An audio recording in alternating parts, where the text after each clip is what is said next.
Hello, everyone. Welcome to Everything Arsenal. Kai Havertz is now pretty much an Arsenal player. So, as always with every new signing, it's time to take a look at the different positions Mikel Arteta can use him in. And in his case, the 5 different positions he will play for Arsenal. So it's going to be very interesting.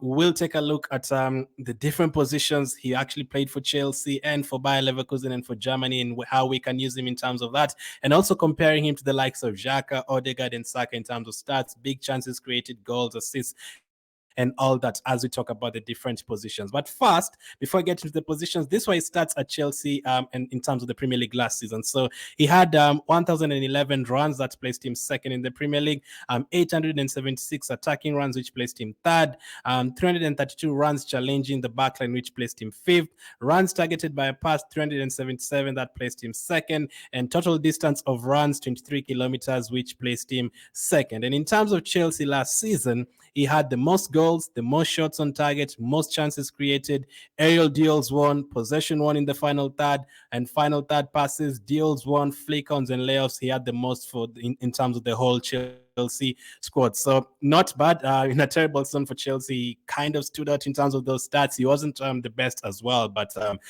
can Arteta make sure to get the best out of him next season and the best version of him next season? That is what we are going to wait and see. So let's get started. Let's get started with the 5 different positions we will see him playing for Arsenal next season. Now, there's a couple that are most likely, and let's start with that. So this one, the number, basically, let's call it the Odegaard role. It's easier to call it the Odegaard role. So Odegaard usually plays there every single time. He played 37. He made 37 starts in that position last season. And Havertz is basically a number 10 as well. His best position is a number 10. And Odegaard usually drifts a bit forward and he becomes our number 10. Another thing that Odegaard usually has is a good relationship with Ben White and Saka on that right side. So if you're going to play there, you also have to have an understanding with the right back, whoever is there, and Saka as well on that right side, as well as creating chances and things like that. So if you compare, if you take a look at his attacking midfield stats, the position that he has played most during his career is attacking midfield. He's made 143 appearances in attacking midfield, and throughout his time playing in that position, he scored 32 goals and also contributed 29 assists. So not bad at all in terms of contribution. The other positions he played less, but we'll talk about it when we get to those positions, but 143 appearances in the attacking midfield position. Clearly, that is his favorite position because that is where he scored the most goals in, and that is where we are pretty much going to use him in the most. Last season, he didn't create that many chances. He used to play as a forward for Chelsea last season. He only created 5 big chances last campaign. And if you compare that to Odegaard created 14 chances. So Odegaard had more than double, almost triple the number of chances Havertz created last season. So that's a crucial role for us. Do I expect Odegaard to be dropped? I don't think so. To be rested most of the times, not really. Maybe he will miss maybe 3 Premier League games in total. In the Champions League, you'd expect Odegaard to start pretty much every single game. So that is a far position I think we're going to see him in. The number 10 role, where it turns to be a 4-2-3-1, and one of the number 8 draw or the Xhaka role, whoever is playing the Xhaka role drops to partner part in the number 6, and then Havertz drifts in to be in the center to be the number 10, the low number 10. That is interesting to see what happens with that. So that's the first position. Let's go to the second position. The Xhaka role. The Xhaka role, the role that is being departed by Granit Xhaka, one of our most crucial positions. Xhaka was one of our best players last season. He played that role really, really well. Now, on the right side, it's not only about creating chances. I also talked about relationship with White and Saka and all these guys. Now, on this side, what Xhaka used to do, he used to become a left back sometimes when Tierney goes forward. He used to sometimes come back and become a third center back. He also used to come back and become an extra midfielder for us, and he'll give you grit, he'll give you energy, he'll give you the tackles, the interceptions, all that in midfield. Now, I don't think we'll see Havertz doing that, like covering at left back. The other thing we could see from him is the main thing you're going to see from him is goals and assists. Last season, Xhaka managed to contribute 7 goals and 7 assists in the Premier League. Not bad at all. Do I think Havertz can match that? Yes, I think it's definitely going to match that. So no worries in terms of that. But in terms of the bigger games, are you really going to see him in that role, having to defend here and there? I don't think so. So that position is probably going to happen if you're playing games that you expected to dominate and create a lot of chances. Home games specifically, not going to disrespect any teams, but if I was to mention, I'd say Luton at home, Nottingham Forest at home, teams like that. Let's use the teams that we beat by a lot of goals last season, like Nottingham Forest at home and Wolves at home. Such kind of games where the other team is just going to park the bus. You're going to look at someone like a Kai Havertz to, if Odegaard is being marked, someone like a Havertz is also free to open up the spaces as well. Basically, have two number 10s on the pitch as well as two wingers and a striker on top of that. So Kai Havertz, how many times have you seen him playing in the central midfield role? 18 times in total, and from there he's only managed to score 2 goals and one assist as well from a central midfield position. And did he ever play in that role for Chelsea? Never. He never played as a central midfielder for Chelsea at all. So it's going to be interesting to see whether Arteta is going to use him in that position. Next up, the third position is as a centre forward. Now we saw him playing a lot in this role at Chelsea. Now, did it really work out for him? Not quite much. So during his whole career, he's played that position 78 times. He scored 29 goals, and he also picked up 6 assists from that position. He played most of them at Chelsea last campaign. Last season at Chelsea, he played that, or not last season, since he joined Chelsea, he played 69 times as a centre forward. He scored 21 goals and contributed 5 assists. That is as a centre forward for Chelsea. Now, he has missed a lot of big chances, especially last season. He missed 14 big chances. So if you're playing him as a striker, you have to make sure his confidence is up. He's been drilled. The positioning has to be perfect. He's quite good at headers, as from what you've seen in terms of Chelsea last season. He also scored. He won most aerial duels for them. So if you can add that to our team, headers and stuff, you have seen him missing a few as well from headers, but that is one thing he can bring to our team. Now, I wouldn't expect him to just stay in the box if he's playing as a striker. Arteta will probably ask him to come back as well, like Jesus does, come back to the number 10 position. Saka and Martinelli come inside, and maybe Odegaard overlaps as well or gets into the box, or whoever gets into the box as well. This will be very interesting. I would expect someone, if Havertz is playing that role, maybe someone like a Trossard is the one who's going to be playing on the left side and then getting into the box, and Havertz pushes back in a number 10 position. Basically, it's very rotate friendly. Basically, everyone can rotate whichever way. Trossard can come as a forward.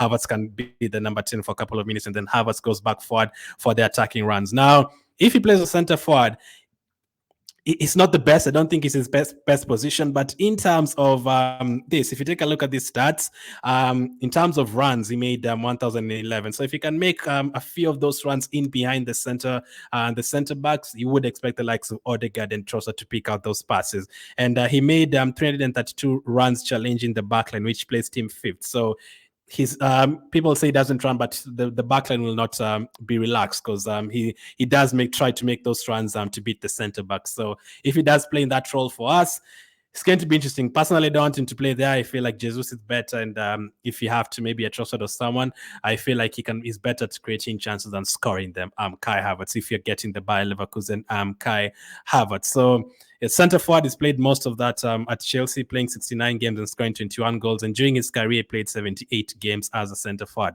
Compare that to attacking midfield, where he played 143 games. Clearly, the attacking midfield position is his best. So that's the third role. The fourth role is the right wing. Now, this is Saka's position. Are we going to see Kai Havertz here a lot? I don't reckon. But if you take a look at his stats in terms of positioning, how many times he's played at right wing, during his career, he's played 52 games at right wing and scored 18 goals and contributed 11 assists, which is not that bad. That is 29 goal contributions in 52 appearances as a right wing. How many times did he play for Chelsea at right wing? He played 9 times, but only managed to score 1 goal. Are we really going to see him at right wing? I don't really think that much, unless we have no one else to play there, and Saka is being rested and Havertz is having to play there, or in the second half for a few minutes, something like that.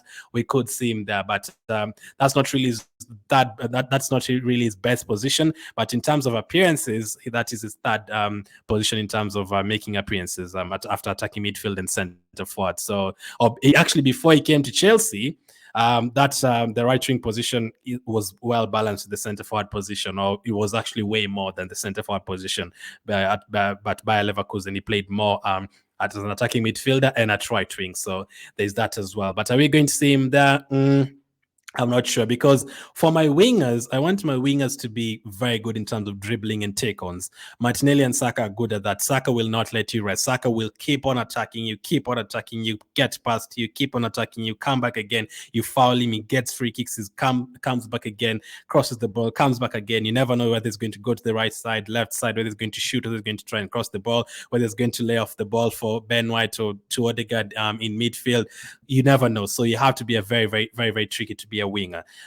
So is Havertz that tricky? I'm not sure. So it, again, depends on the kind of game. If it's a game that Arteta wants the wingers to come inside more and have a shot and create chances from or a narrow kind of midfield without wingers playing on the flanks, then he could play there on the right side.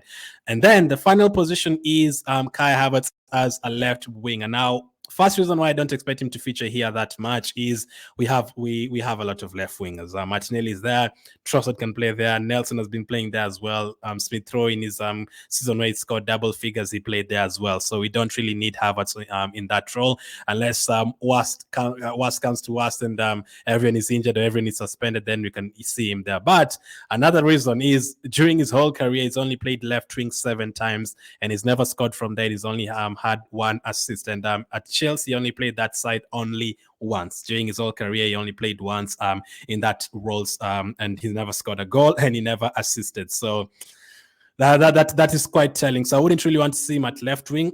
Personally, I'd want to see him in the middle areas, whether it's behind the center forward or together with Odegaard, or if you're going to play him as a false 9 and then you ask Trossard and Martinelli to get into the box, one of those. So those are the 5 positions I think Odegaard. Havertz will probably play for us most. So let me know which position you think is going to play for us the most. So he managed a few good finishes at Chelsea last season. Not the best. So as I said, I would prefer him to be creating the chances rather than finishing the chances. So the previous 2 seasons before he joined Chelsea, when he was at Leverkusen, he managed 38 goal contributions. So that is not bad at all. If he can get half of that in a season 19 next season, that would not be bad at all. So it will be very interesting to see how he does for us. What about for Germany? So for Germany, he has played 37 games and he's managed 13 goals. So he usually gets picked every single time. So there's definitely some quality here and there. And if he can match that at Arsenal, and then with a few assists as well, that would not be bad at all. Now, one thing that is guaranteed at Arsenal, I think he'll get more chances to score, and I think he'll have more chances to create. Last season, Chelsea, he's basically the striker, and they are not really playing the strikers in Fofana and Aubameyang. For us, he can, if he's needed to create, there's Martinelli, there's Saka, there's players like Jesus he can create for, and whoever else is playing up front. So